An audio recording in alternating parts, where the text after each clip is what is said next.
Hey, if you got a question and you need some advice, don't go to a fortune teller. It's like rolling the dice. So if you have a question about your marriage, friends, a job, or what to wear to the prom, there's only one place to go, and that's mydadsadvice.com. I'm getting jiggy with it. And we're gonna start right now.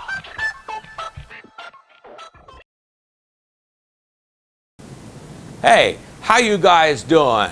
Well, I'm glad to see you this week. Welcome to my home. And this week we have a letter from Jessica from New Hampshire, Lebanon, New Hampshire, and she writes, I've had a job for several years at a national shipping company, and I have worked that time at the customer service counter and have enjoyed my time there since I like people. My new supervisor is a lady I'll call Jezebel. She's constantly grumpy and complains to me about the way I perform my job. She constantly asks me to go in the back room and do menial tasks such as relabeling or reboxing and other tasks that take me away from the customer service desk, which I like. I even have regular shipping customers that ask for me, and she will page me and then ignore and treat me like dirt when I am at the counter. I like my job, or at least I did until she arrived. She's good friends with the boss, so I don't feel like I could tell him. Should I quit my job or not? I don't think I can live with this stress. Well, Jessica, hey, I understand what you're going through. I mean, no workplace is perfect, and there's a lot of people out there that are grumpy that I'll tell you sometimes you just want to give them the old bang zoom. But hey, if you don't think you can live with the stress, just think about what this lady Jezebel, I know that's not her real name, but just think about the stress that she's going through. Well, what I mean is that anybody that's got to act like that or act mean, I mean, there's a lot of them like that, you know, the lady in that Devil Wears Prada, that movie. I mean, she goes about and she complains and gives people stress, but really, she's not a happy person. So sometimes if you look at this from a different perspective, you can see that, hey, she might have had a bad childhood, or her husband might have just left. I mean, her kid might have just died. I mean, there's a million reasons out there. I'm not saying make excuses, but realize there are reasons why people act the way they do. Some good, some bad, but hey, they're reasons. Now that doesn't mean that you've got to put up with it, but hey, you can change your attitude. And just realize this, that stress is caused by your reaction to the stressor. I mean, she didn't come up to you and hit you with the stress wand one day and say, be under stress. You just took her actions and it made you stressful. It's just like two different people can look at a storm off in the horizon over there, and one of them says, oh my goodness, we got to go inside, a tornado's going to kill us, or something like that, and have all kind of stress. And the other one might look and say, hey, look at those interesting clouds up there. They're actually kind of beautiful, and besides, we need the rain.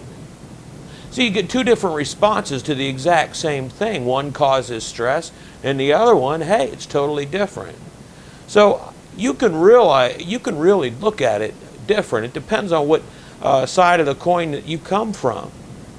And you can enjoy all aspects of your work, even the new assignments. I remember years ago, Jay Leno was on TV, and this was probably about 10 years ago, maybe even longer, 15 years ago, I remember. And he had a guy named, I know you know who he is, Arnold Schwarzenegger was on there, and he was talking about his upbringing, and he asked him, he said, hey Arnold, which job out of all the jobs you ever had, which one did you like best? And Arnold said, I liked them all.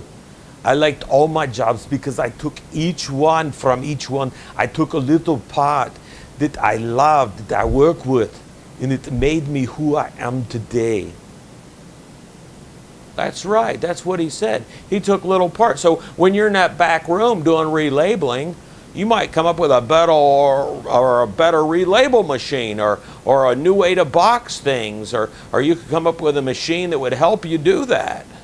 And hey, you could make millions of dollars. Or you could go back there and maybe the boss, the real big boss, might see you and say, hey, I never knew Jessica knew so much. I never knew she was so versatile.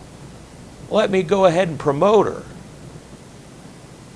My advice for you, Jessica, is hey, just hang in there a little while longer.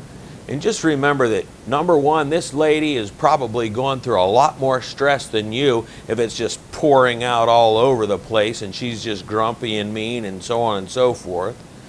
I mean, there's a reason for that. Number two, there are stressors in our life that we can react different to. You got to remember, just because there is no magic stress wand out there that you get whacked in the head, it's how you react. And number three, you can look for the good in all of the tasks you're assigned, even if it's taking out the garbage. I remember when I was a young whippersnapper and I was working, they told me to take out the garbage, and I thought they were nuts. I thought I could do more important things. But hey, somebody showed me. I remember we used to get these little bags and we get these little twist ties. So I'd get this big old bag and get the little twist tie on there.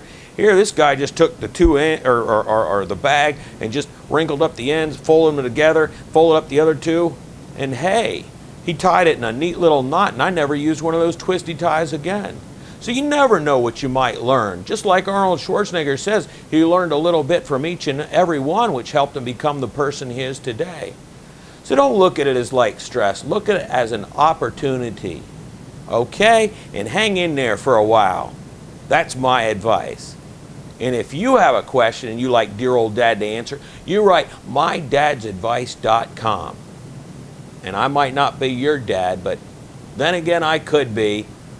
So until next time, take care. Bye-bye.